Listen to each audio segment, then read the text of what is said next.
دیانتداری سے کہہ رہا ہوں، بطور انسان کمال انسان، اس کو دین کا کچھ پتہ نہیں ہے۔ نبی والے اخلاق لاؤ، تھوڑے سے باتوں سے دعوت پھیل جائے گی۔ دعوت کا مزاج لمبے بیان ہے ہی نہیں۔ یہ تو ہم اجمی لوگ لمبے لمبے بیان کرتے ہیں، 2.25 گھنٹے پر میں پہنچا ہوا ہوں۔ تو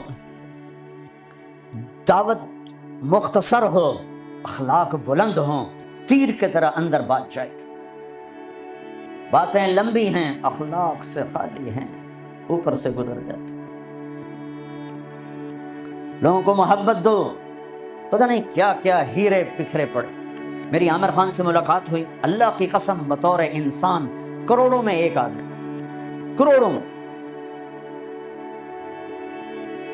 وہ مجھ سے کیا متاثر ہوتا جتنا میں اس سے متاثر ہوں۔ اس نے کچھ باتیں اپنی مجھے کہا، یہ آپ نے کسی کو بتانی نہیں، لیکن میں نے کہا عامر میرا جی چاہتا ہے کہ میں تیرے بیعتی ہو جاؤں۔ کمال ہے یار، تو اتنا عالی انسان، اگر ایک خطا اس میں ہے تو باقیوں کو اسے آنکھیں مت کر لیں، وہ چھوڑ دو جی، وہی ہو کوئی بندہ، وہ کیا پتا بندہ کسی اور نیکی سے اللہ سے معافی لے چکا ہو۔ نور جہاں مری 27 رمضان، شب قدر، جو رمضان میں مرے بخشا گیا، کہ رمضان میں مرو تو حساب کتاب کوئی نہیں، تو رمضان گزرنے کے بعد اللہ بنیت ہے کوئی نہیں، پیچھے کاپیاں پھاتے بیٹھے، بولے آپ اگلا کھاتا تھے پچھلا کھاتا برابر کر۔ وہ تو کریم ہے، وہ رمضان میں مارتا ہی اس کا جس کو معاف کرنا ہو، اور وہ مری 27 رمضان شب قدر۔ میرے لوگ لو جی مولانا صاحب دیکھو جی نور جہاں 27 رمضان میں مر گئی، میں کہا اللہ تے کیس کر دے، اللہ تے مقدمہ کر دے۔ اس قدر تنقیدی مزاج اور اس قدر نفرت کیا منہ دکھاؤ؟ تم ٹھیکیدار ہو، دھن رے دھنیے اپنی دھن، برائی دھنی کا پاپ نہ بن، تیری روئی میں 4 بنولے، سب سے پہلے ان کو چن، تجھے کیوں فکر ہے اے گل، دلے صد چاک بلبل کی، اپنے پیر ہن کے چاک تو پہلے رفو کر لے۔ یوں انگلی اٹھاتے ہو تو 3 تمہاری طرف آتی ہیں، 1 ادھر جاتی ہے۔ امت میں صفات محبت دو، اتنی صفات والا انسان کہ میں آپ کو بتا نہیں سکتا۔ لیکن لوگ ایسے جی، میں مل کے نیچے اترا ہوں جی، پھر جی اس نے توبہ کر لی جی، اس نے جی پھر 4 مہینے کا ارادہ کر لیا، اس نے جی داڑھی رکھنے کی نیت کر لی۔ میں کہا 2 لتر میرے سرے سے مارو، کہ میں انہوں ملیا کیا ہوں؟ ایسے بے وقوف، ایسے بے وقوف۔ عبداللہ بن مسعود رضی اللہ تعالیٰ عنہ سے ایک آدمی نے کہا، جی وہ جو نوجوان آپ کی مجلس میں بیٹھتے نا، آپ کا اس سے ذرا تعلق ہے، وہ شراب پیتا ہے، آپ اس کو نہ بٹھایا کریں۔ اچھا، اس کی ایک کمی کی وجہ سے باقی خوبیوں سے محروم ہو جاؤں؟ اللہ نے کاؤنٹنگ رکھی ہے، پرفیکشن نہیں رکھی۔ اللہ نے کہا 100 نمبر لوگے تو پاس کروں گا، اللہ نے کہا نیکیاں زیادہ ہوں گی گناہ تھوڑے ہوں گے، پاس کر دوں گا۔ میرے اپنے علاقے کا واقعہ، ایک زمیندار تھے بڑے، گالیاں بھی بہت دیتے تھے، ذکر بھی بہت کرتے تھے، یعنی یہ تو میں نے آپ نے سامنے دیکھا ہے، تو پڑھنا سبحان اللہ الحمد للہ، کسی نوکر یعنی میں آنکھوں دیکھا بتا رہا ہوں، پھر دوبارہ دروش پڑھنا، پھر وہ فوت ہو گئے۔ وہ خواب میں کسی کو ملے، اس نے باقاعدہ سوال کیا، میاں صاحب آپ تو گالیاں بہت نکالتے تھے، آپ کے ساتھ کیا ہوا؟ کہا اللہ نے میرا ذکر اور گالیاں تولی، میرا ذکر بڑھ گیا، بخشش ہو گئی۔ قدر کرو، قدر کرو۔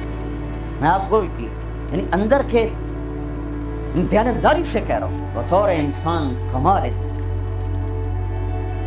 اس کو دین کا کچھ پتہ نہیں۔ حج پہ کیسے آ گئے؟ ماں نے کہا تھا، میں نے کہا تجھے کو گفٹ کرنا چاہتا ہوں، تو اماں نے کہا بیٹا مجھے گفٹ نہیں چاہیے، مجھے حج کرا دو۔ حج پہ چل پڑ۔ 8 عورتیں خدمت کے لیے ماں کی، 4 عورتیں ماں کی خدمت کے لیے، اور 8 نوکر ساتھ، پورے حج میں ماں کی ویل چیئر خود چلے، کسی کو ہاتھ نہیں لگانے تھی۔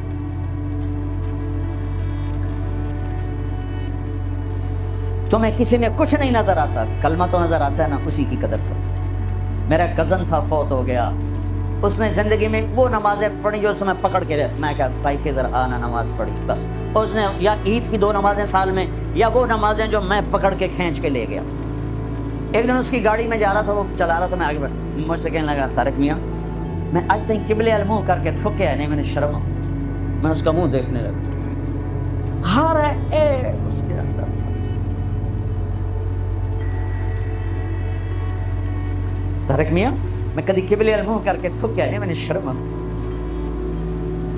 پتہ نہیں اللہ کو کون سی ادا کسی کی پسند آ جائے۔ عیب نہ دیکھا کرو، خوبیاں دیکھا کرو، اچھائیاں دیکھا کرو۔